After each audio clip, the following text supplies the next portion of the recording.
दोस्तों, आज हम बात करेंगे भारत के वीर सपूत सरदार उधम सिंह के बारे में। सरदार उधम सिंह का जन्म 26 दिसंबर 1899 को पंजाब प्रांत के संगरूर जिले के सुनाम गांव में एक सिख परिवार में हुआ था। उधम सिंह जब सिर्फ 2 वर्ष के थे तभी उनकी माता का निधन हो गया और जब वे 8 वर्ष के थे तब उनके पिता भी चल बसे। इस घटना के चलते उन्हें अपने बड़े भाई के साथ अमृतसर के एक अनाथालय में शरण लेनी पड़ी। उधम सिंह के बचपन का नाम शेर सिंह और उनके भाई का नाम मुक्ता सिंह था, जिन्हें अनाथालय में उधम सिंह और साधु सिंह के रूप में नए नाम मिले।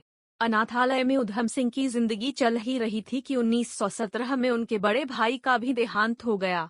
अब वह पूरी तरह से अनाथ हो गए।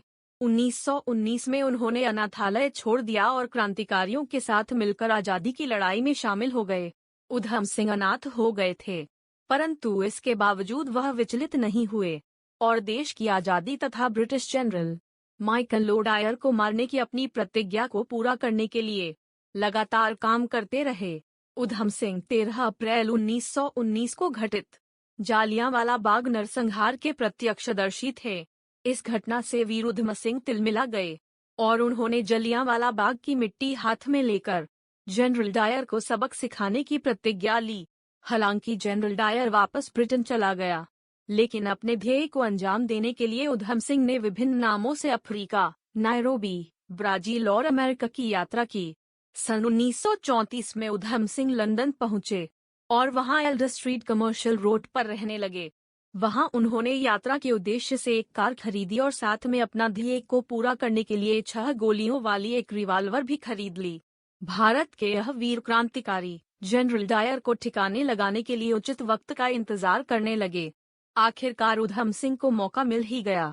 जलियांवाला बाग हत्याकांड के 21 साल बाद 13 मार्च 1940 को लंदन के काक्सटन हॉल में रॉयल सेंट्रल एशियन सोसाइटी की बैठक थी, जिसमें माइकल लोडायर भी शामिल होने वाला था।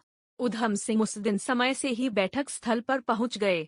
अपनी रिवॉल्वर उन्होंने एक मोटी किताब में छिपा ली। बैठक के बीच में ही मोर्चा संभालते हुए उधम सिंह ने माइकल लोडायर पर गोलियां दाग दीं। 2 गोलियां माइकल लोडायर को लगीं, जिससे उसकी तत्काल मौत हो गई। उधम सिंह ने वहां से भागने की कोशिश नहीं की और अपनी गिरफ्तारी दे दी। उन पर मुकदमा चला। 4 जून 1940 को उधम सिंह को हत्या का दोषी ठहराया गया और 31 जुलाई 1940 को उन्हें लंदन के पेंटनविले जेल में फांसी दे दी गई। उत्तराखंड राज्य का एक जिला उधम सिंह नगर, जो कि पहले नैनीताल जिले का अंग था, 30 अक्टूबर 1995 में इसे अलग जिला बना दिया गया। इस जिले का नाम स्वर्गीय उधम सिंह के ही नाम पर रखा गया है। तो दोस्तों, ये थे हमारे भारत देश के वीर सपूत सरदार उधम सिंह, जिन्होंने अपनी मौत की परवाह नहीं की और ब्रिटिश हुकूमत से बदला लेने की अपनी सौगंध को 21 साल के लंबे इंतजार के बाद पूरा किया और अंततः फांसी पर झूल गए। अगर आपको ये वीर गाथा पसंद आई है तो आगे ऐसी ही ढेर सारी कहानियाँ सुनने के लिए ढेर सारे कमेंट करें, हमें लाइक करें, हमारे चैनल भारत भाग्य विधाता को सब्सक्राइब करें और बेल आइकन को दबाकर ऑल पे क्लिक करें। धन्यवाद।